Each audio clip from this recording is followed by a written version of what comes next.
नमस्कार।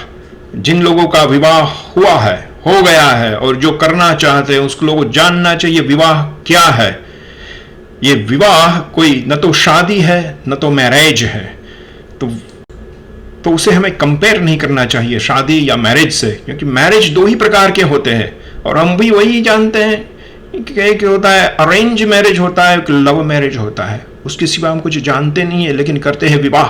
लेकिन जो विवाह करते हैं उन लोगों को जानना चाहिए कि विवाह 8 प्रकार के होते हैं। वही हमारा शास्त्र कहता है, वही नारद पुराण कहता है, वही भीष्म कहता है, वही शकुंतला ने भी, दुष्यंत भी वही कहते हैं।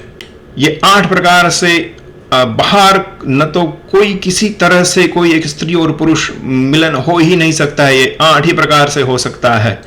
विवाह का अर्थ होता है ये विवाह शब्द जो है वो बना है वी और वाह, 2 शब्द मिला के बनाया गया है वी वाह। वी का अर्थ होता है विशेष, वाह का अर्थ होता है वहन। तो विवाह बोले तो विशेष वहन करना।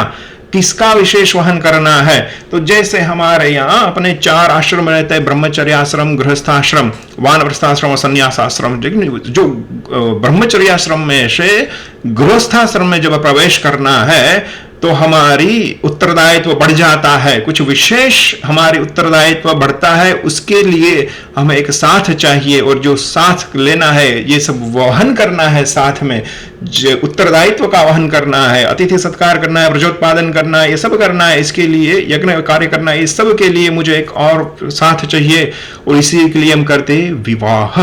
विशेष तरह से वहन करने के लिए होता है वो विवाह, इसलिए हम उसे बोलते हैं शुभ विवाह। और जैसे विवाह होता है वो अग्नि की साक्षी में होता है, उसका अर्थ क्या होता है कि वो अभेद्य रहता है और अगर उसको भेद करना है तो अग्नि के साथ ही उसका भेद होता है। बोले तो हमारे जो 16 संस्कार है उसमें से ये जो विवाह संस्कार है, एक संस्कार है, उसमें भी अग्नि साक्षी रहता है। और जब हम अलग होना चाहते हैं तो कब ये अलग होता है? तो अग्नि संस्कार से ये अलग होते हैं, अग्नि से जुड़े हैं, अग्नि से ही छूटते हैं। तो अग्नि संस्कार के समय इसलिए हमारे यहाँ कोई डिवोर्स नहीं है, हमारे यहाँ तलाक नहीं है, क्योंकि विवाह एक उच्च शब्द है। हम विवाह करने वाले लोग हैं, हम मैरिज करने वाले नहीं है। मैरिज में होता है डिवोर्स। अभी जो लोग मैरिज करता है उन लोगों का कॉन्स्टिट्यूशन पर पढ़ लो, उसमें क्या है? Marriage is a contract, marriage is a contract between the 2 party.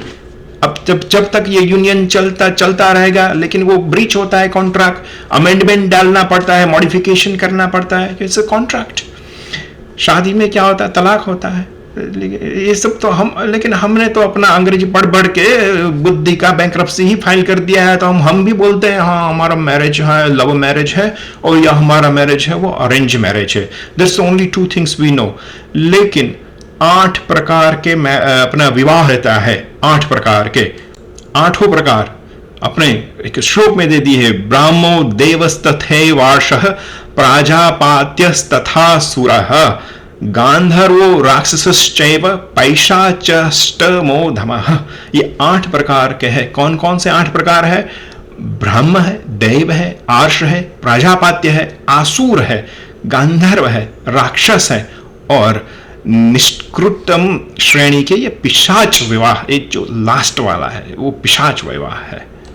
इन विवाह में से कुछ विवाह प्रशंसनीय है। जो ब्राह्मण के लिए कुछ ही विवाह होते हैं, क्षत्रिय के लिए कुछ और होते हैं। लेकिन कभी कभी एब्डक्शन होता है, रेप होता है, उठा लेते हैं लड़की को। अलग अलग रीति जो भी कुछ बंधन होता है उसके नाम है। उसमें पिशाच विवाह सबसे निंदनीय विवाह बोला जाता है। ये विवाह का वर्णन नारद पुराण में भी मिल जाएगा। भगवान मनु ने भी यही विवाह को मान्य किया है। 8 ही प्रकार होते हैं। इस 8 प्रकार से बाहर निकल के कोई 9वां प्रकार हो ही नहीं सकता कि जिसमें स्त्री और पुरुष का मिलन हो सके। अगर आप और मनु को नहीं मानते हो तो 9वां प्रकार में विवाह करके दिखा दो, हम मान लेंगे कि आप मनु को नहीं मानते हो। अगर ऐसा करने गए तो मैं अभी से आपको वार्निंग देता हूं, आपको सावचेत कर रहा हूं कि आप पूरे जीवन कंवारे ही रह जाएंगे अगर वो 9वां विवाह ढूंढने की प्रयास किया तो। इसलिए मानो या ना मानो आपको मनु को मानना ही पड़ेगा, क्योंकि उसके सिवा कोई विकल्प ही नहीं है। और ये सब विवाह इतना बेसिक है, कोई बड़े बड़े शास्त्र खोलने की जरूरत ही नहीं है। सिर्फ अपना महाभारत भी खोल लो उसमें देखो हम दुष्यंत और शकुंतला की कथा जानते हैं। दुष्यंत जब जाता है शकुंतला के पास, शकुंतला के पिताजी कण्व ऋषि नहीं है उस समय, जो दुष्यंत विवाह का प्रस्ताव रखते हैं, शकुंतला बोलती है कि यहाँ में पिताजी की आज्ञा से ही, उसके अनुमति से ही ब्रह्म विवाह करूंगी। तो फिर उसी समय दुष्यंत ये 8 प्रकार के विवाह के वर्णन करते हैं, आपको मिल जाएंगे महाभारत के आदि पर्व संभव पर्व के 73rd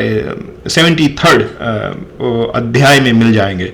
वैसे देखो भीष्म है, भीष्म गए हैं विचित्र वीर्य के लिए, काशी की लड़कियां लेने गए हैं, वहां वो स्वयं रचा था, तो वहां जाके भीष्म ने इन लड़कियों को अंबालिका को उठा लिया और सभी क्षत्रियों को चुनौती दे दी कि भाई चलो, मैं उस चुनौती के साथ ही उस भीष्म ने ये धर्म समझाया कि 8 प्रकार के विवाह होते हैं, इसमें से इस प्रकार के विवाह के अंतर्गत मैं इस तीनों लड़कियों को उठा के ले जा रहा हूं मेरे विचित्र वीर्य के लिए, और अगर किसी को अगर मुझे रोकना है तो रोक लो, मैं युद्ध का निमंत्रण दे के जा रहा हूं।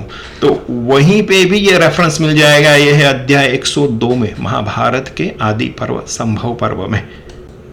विवाह एक संस्कार है, एक पवित्र बंधन है, एक उत्सव जैसा वातावरण होता है उसमें, लेकिन हमने जो बुद्धि का बैंक्रप्सी बोलता हूं ना, ऐसे कर दिया। अभी करते क्या है, इतने बड़े बड़े बैंड बाजे बजाते, कान फट जाता है, त्रास देते हैं अपने आप को, अपने शरीर को त्रास देते हैं।